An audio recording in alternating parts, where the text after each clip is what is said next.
Today, we're going to build our second component. Our first one, we didn't really build. We got it for free from this package, this starter package here, which is our app. And typically, you want a single component that encompasses your whole app. It's my app, and then everything you build underneath it. Now, with components, you kind of want to break things down in the smallest amount possible, okay? You know, if you have a to-do list, you might have a to-do list component. And inside of the to-do list component, you might have another component called to-do list. Like, so you have the to-do list app outer component and then the actual list with the list items inside. And if there's any type of form, like a submit form, you might have a third component that's the submit form, or you might not. The more you break it down, the more reusable things are. The less you break it down, the less reusable things are. And that's the important key to remember. Okay, I'm going to say that again. The more you break things down into smaller components, the more reusable they are. The less you break things down, the less reusable there are. So if you feel the need that you might actually need, let's say you create an email form with an email field and a button, and you write some code for validation to make sure it's a valid email, you may want to reuse that. So what you do is, even though your to-do, let's say your lead capture form, okay, is a component, but you want to use this email validator on the login page as well, well, rather than just writing all that code in the lead capture form for email validation, you put it in the email component, and then all you have to do is include that component in both the lead capture form and the login page, and it magically works the same because it's the same component. So that's how it kind of works. And so what we're going to do is we're just going to create a single component called a product. So in the source folder, I'm going to do a new folder, and we're going to call this product. And I'm making this lowercase. Later on, I'd probably go back and change these to lowercase as well. But we're going to go to product and a new file. We're going to do product.js. And let's go ahead and just do a CSS file while we're at it. So product.css. And what we want to do is we want to make sure that our components are contained in these folders so they can kind of be grouped together. Meaning, another way you could have done it is had a folder called CSS and a folder called Java or JSX files, and then separated and put them all together. But I don't think that really keeps them together as components. So I think this is a much better approach. And so we want to start working with a product. And if you remember on the website, I'll pull it up here, the Harry's. If we want to build, we're kind of looking to build a component like this, where it has an image, and it has a price and a title and a button that says add to wish list. And so that's the component we're looking for that has those different type of elements.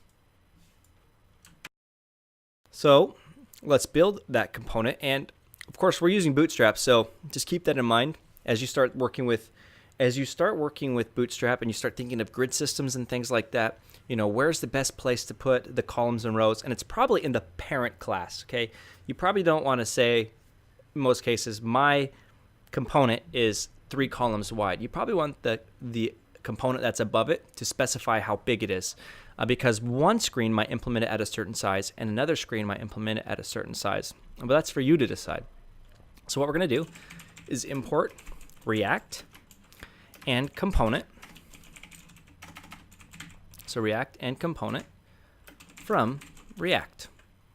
Okay. Oh, I'm in the CSS file. That's why it's yelling at me here. Product.js. There we go. I'm going to change this to a JSX file. Okay, perfect. Now, if you remember, by importing React, okay, we're importing the default module, okay, that's in the React library, so the whole thing. And if you have the curly braces around an import, what it means is we're importing a specific thing inside of this main package here, okay? A specific thing component. There's lots of things inside that React, and we're grabbing one specific thing out, whereas this is grabbing the whole default export, okay? Looks good there. Okay. Then let's go ahead and import our CSS.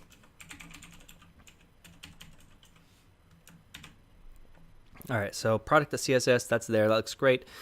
We're going to create a new component. We do so by doing the class product extends component. Okay, so what we're saying is we want to create a class that inherits features from the React component. Okay, it's getting things from the React that the React team created, all those programmers created, and we're going to use it.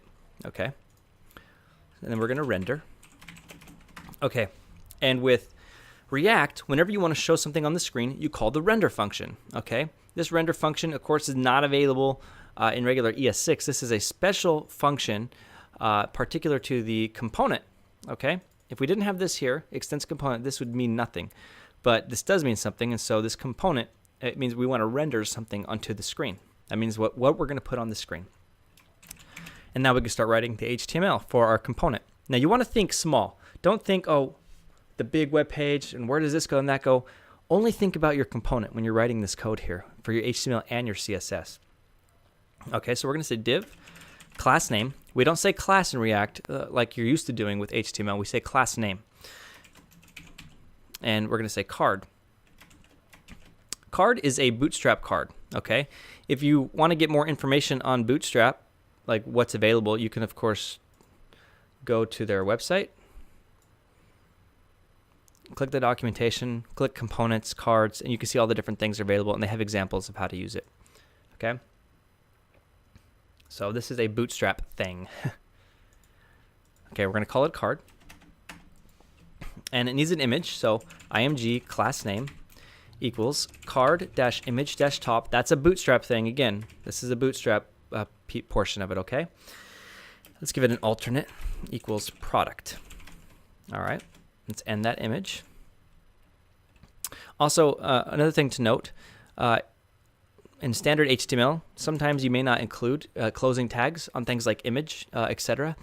But in React, in this JSX, you do. You always need to include that ending tag here, okay? It's required. Otherwise, you'll get an error. And it won't be an error that, well, let's just see if it does it or makes me look like an idiot. Let's see what happens when we don't put it on there. Yeah, it's making me look like an idiot here. Oh, no, we're not using it yet. That's why. We haven't used it yet. I promise. Just trust me. I promise. It won't work if you don't have the ending tag, even if you don't need it in the regular HTML. Okay, so there's our image. The next thing to do is div class name equals card block. Again, this is a Bootstrap thing. It helps give our card a nice little block area so we can put cool stuff in there. I always, no matter what app I'm using, I always use Bootstrap, and I always use their built-in things, because writing this stuff by hand is such a huge pain. And when you're building apps that can think and do things, it's not necessary in most cases to build it from scratch. So h4 class name is going to be card title. Okay, this is Bootstrap again. And the title is going to actually come from the web, so I'm not going to put anything in there right now, okay? We're going to say P for paragraph, class name is equal to card text, and this is where the price is going to go, like so, price, and then $sign. And we haven't talked about, though, how to insert things from our web request yet here into the actual HTML, and so we'll get to that in a moment as well. But card text is also a Bootstrap thing. It's the text of the card. Formats it nicely for us there. And then the last thing I want is a button. So we're going to say href equals, and for now, it's not going to do anything. We're going to say class name equals button dash primary. And again, that's a Bootstrap thing. Gives us a nice little button. And we're going to say add to wish list. Okay, so we've got this nice little component here that we've been creating.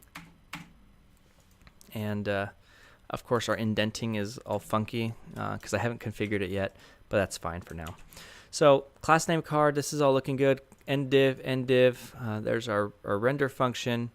And one thing I forgot to do is actually return. You need to return everything inside of these parentheses, otherwise it will not work. Okay, so your render function needs to return a bunch of stuff inside of parentheses. Okay, like so. I'll indent it one more time. Oh, there we go. So we want to return a div. Oh, another important thing about React is when you're returning something, you always have to return a container element of some kind, a div. Okay, so you always want to have a div here so it formats itself properly. Okay, so this is looking really good. We've just created the smallest component. Remember that thing that I showed you on Harry's website? It's got an image, a price, a title. That's just what we built here. I'm envisioning it in my head. This is what it would look like, a little card. Maybe there's 3 on the screen. and I just kind of designed it here. And so that's kind of what you do with React. You know, you build out the little component, and we can't even really use it yet, not till we make it usable. So let's go ahead and get there. So we're going to export default product. So what we're doing is we're exporting this product class as the default export in Node, so it's accessible from other files. So there's our card. And what we want to do is go back to our app.js and just import it. Okay, I'm going to import it over here. So import product from, okay, and this is, we're got to go up a directory, or are we, who are we? We're in the app. So yeah, we got to go up a directory and then into the product directory, and then we're looking just for product.js, like so. Okay, so we're just imported the product there. That's pretty cool. And let's make sure we have no errors. Okay, so we do have a warning. Product is defined but never used. Okay. React has some of the best warnings and error handling I've ever seen in an app, in a framework. Way more than you get in Angular, Angular 2, anything. It's absolutely fantastic. Tells you even the line and the character that your problem's on.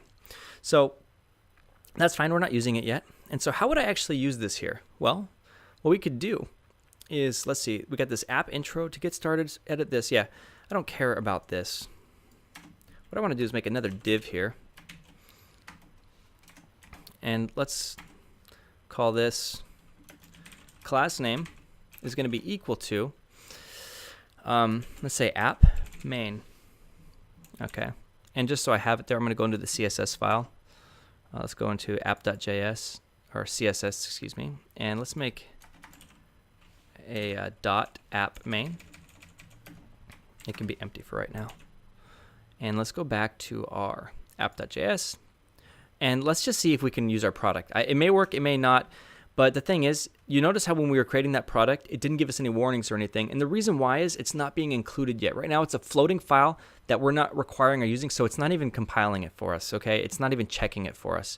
So in order for that to happen, we need to actually use it. And so once we include this here, we will now know if there's any errors in that file. So all you do is you make it into an HTML tag like so, and save it, and our page is going to refresh. Okay, no errors. That's amazing. And there it is. It looks really ugly. I'm not gonna lie. It looks pretty darn ugly. But that's cool. It's there. No data's coming into it, but it's the UI is working more or less. So we made our first step here. Got our little product there. Yeah. So that's coming together. You know what? Let's just call this video done. We've done quite a bit here. We created a brand new component. And we gave it some class names from Bootstrap. We just kind of set it up here. We exported it, and then we also showed how to import it in our app.js. Like so, we imported it here, and we can actually use it as an HTML element right here, which I think is pretty dang cool. There's a lot more to cover, so we're going to do that in the next video. So that's it for now. Mark Price.